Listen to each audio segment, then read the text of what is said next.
makes us think.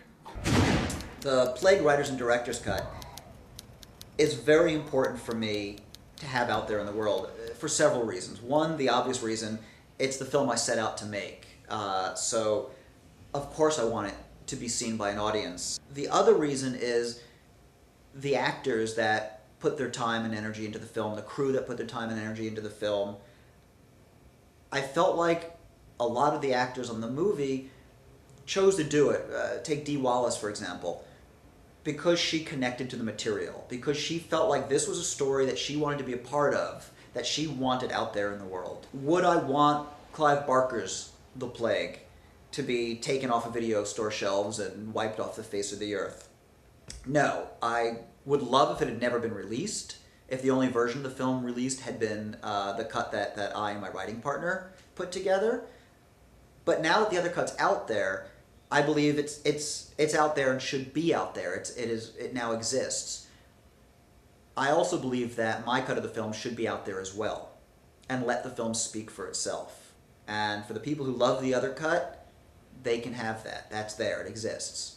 For the people who wanted something more from that film, the people who thought, well, there was a nugget of something good in Clive Barker's The Plague, but it didn't quite work, can see a cut that I believe does and delivers and is a film for adults and is a film that people who are not necessarily horror fans would embrace and get something out of. And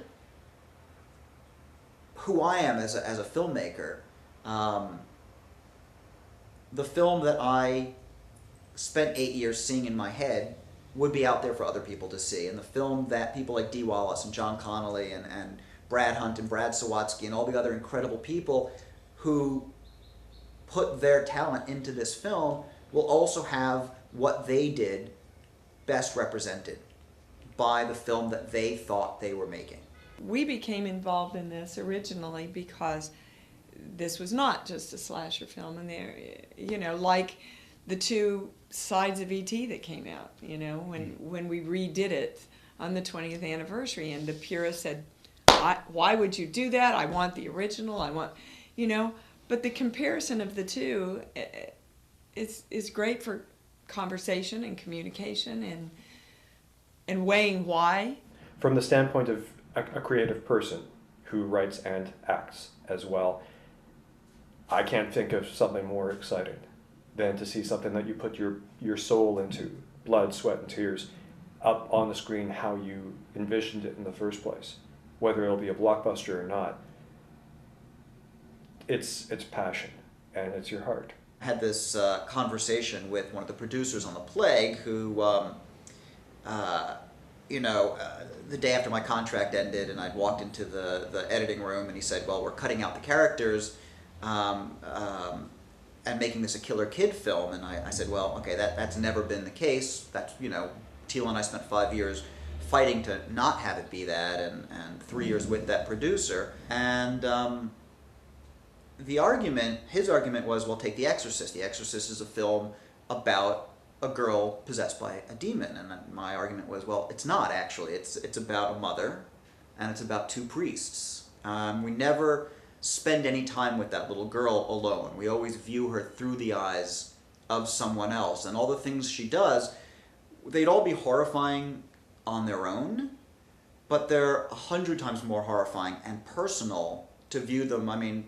through the eyes of a mother. And we don't really see that in film anymore. Now it's sort of about how terrifying would it be to see this happen to someone, as opposed to let's invest ourselves in a character and then watch these things happen through the character's eyes. I don't think this is a horror film as most horror films are now.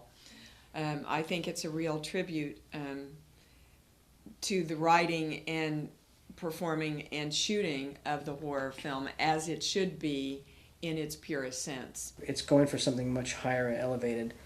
It's going for something much different. The Clive Barker crowd is not going to necessarily be the right audience for this movie, because it's not necessarily hitting on all the kind of visceral, gory touchstones that kind of dominate Clive Barker's work.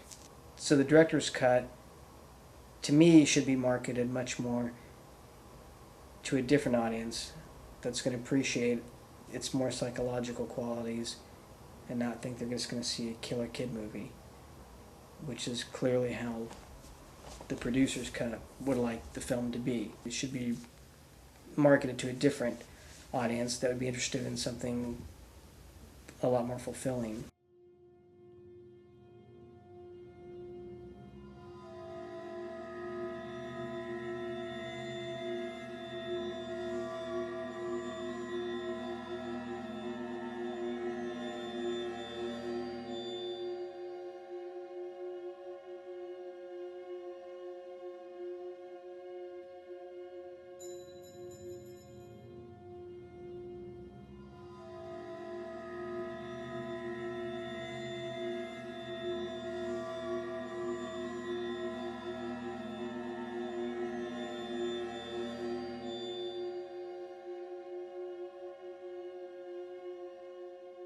I tend to like horror films that have a point of view, or directors have a point of view, directors have a point of view, because those tend to be more interesting in their subject matter and in what they try to do, and they aspire to do more.